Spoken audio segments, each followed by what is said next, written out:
নমস্কার। ঠাকুর মা স্বামীজি আর আমার গুরু মহারাজের চরণে প্রণাম নিবেদন করে শুরু করছি আজকের পাঠ।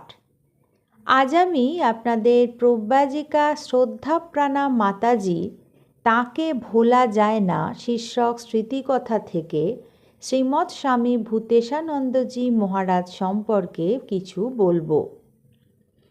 মুক্তিপ্রাণার্জির সঙ্গে কাঁকুরগাছি গিয়েছি। মহারাজ তখন কাঁকুরগাছিতে, বেলুর মঠের অন্যতম সহাধ্যক্ষ।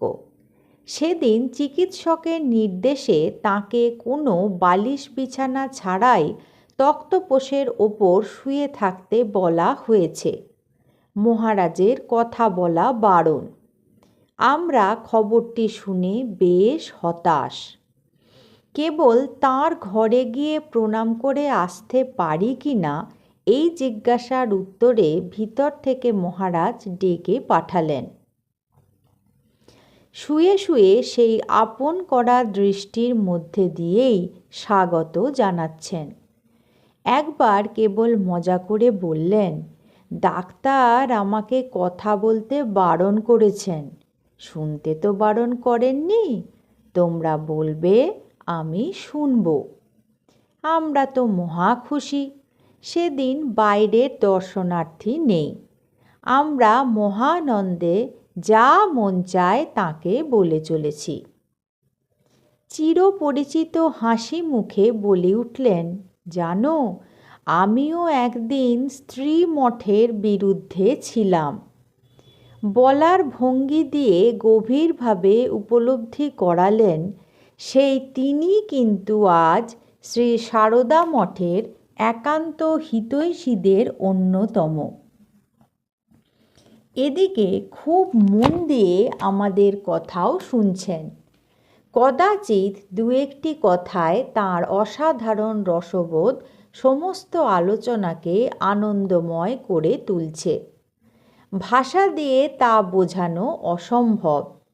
সেদিনের অভিজ্ঞতা স্মৃতি আজও আমার মনে গেঁথে আছে।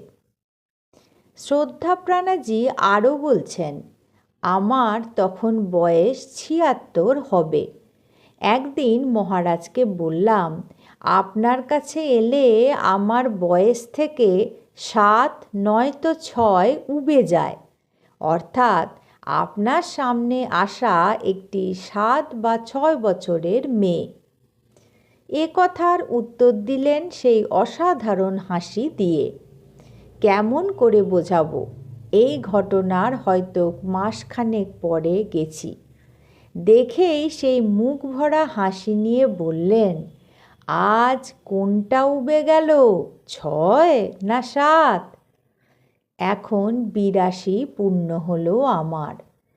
আজ এমন প্রশ্ন করার মতো কেউ আর নেই। স্বামী ভূতেশানন্দজি মহারাজ ১৯৭৬ সালের ৮ই মার্চ তদানীন্তর বেলুর মঠের অধ্যক্ষ স্বামী বীরেশ্বরানন্দজি মহারাজের সঙ্গে প্রথম শ্রী সারদা মঠে আসেন মন্দিরের ভিত প্রতিষ্ঠা উৎসব উপলক্ষে। তাঁর সংক্ষিপ্ত আশীর্বাণী সেদিন উপস্থিত সকলকে বিশেষ অনুপ্রাণিত করেছিল। সেদিনের ভাবগম্ভীর ভিত্তিপ্রস্তর অনুষ্ঠানে ভূতেশানন্দজির অতর্কিতে করা একটি কৌতুকপূর্ণ উক্তি অন্য সাধুদের মুখে শুনেছিলাম। সেটি উল্লেখের লোভ সামলাতে পারছি না। এক এক করে পূজনীয় বীরেশ্বরানন্দজি, পূজনীয় ভরত মহারাজজি, পূজনীয় গম্ভীরানন্দজি ভিতে ইট উৎসর্গ করলেন। এরপর পূজনীয় ভূতেশানন্দজি মহারাজও একটি ইট স্থাপন করলেন। মুক্তিপ্রাণা মাতাজি আরেকটি ইট মহারাজের হাতে দিয়ে অনুরোধ করলেন সেটিও স্থাপন করতে। তখন ভূতেশানন্দজি মহারাজ ইটটি হাতে নিয়েই বললেন, বাপু, এরা দেখছি আমাদের দিয়ে পুরো মন্দিরটাই গাঁথিয়ে নেবে। মহারাজজির মিষ্টভাষিতা তাঁর সান্নিধ্যে আসা প্রায় সকলেই জানেন এখানে দুটি অতি ছোট্ট ঘটনার উল্লেখ করব। তখন তিনি সংঘের সহাধ্যক্ষ। অনুরুদ্ধ হয়ে একদিন একটি শাখা কেন্দ্রে গেছেন।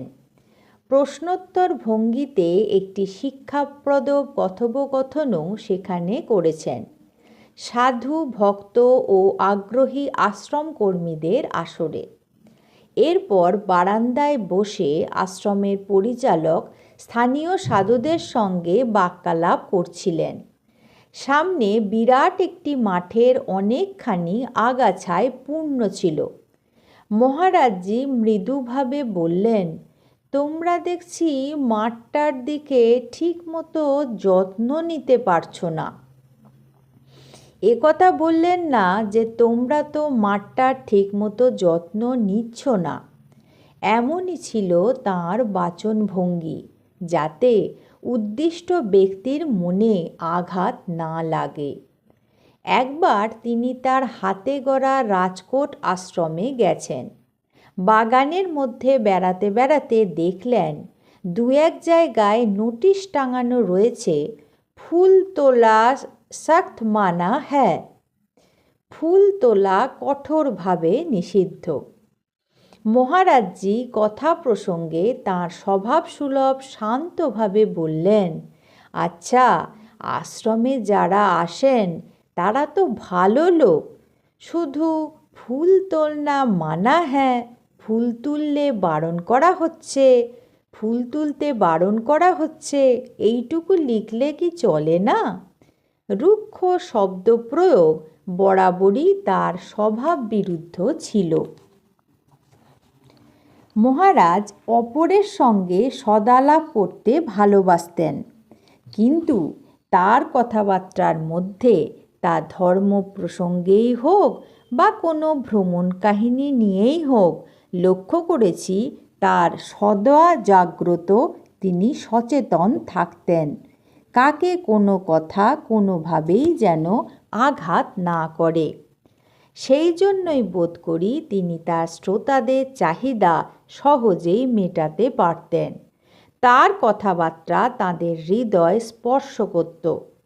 ইংল্যান্ডের ডাক্তার নেভিল ক্রাসনার এসেছিলেন মহারাজের স্বাস্থ্য সমস্যার পরামর্শ দিতে। আজ এই পর্যন্তই। পরবর্তী পর্বে আমি আপনাদের এরকমই কিছু ঘটনা বলবো। ঠাকুর, মা স্বামীজি আর আমার গুরু মহারাজের চরণে আপনাদের সর্বাঙ্গীন মঙ্গল কামনা করি। আপনারা সকলে ভালো থাকুন, সুস্থ থাকুন। নমস্কার।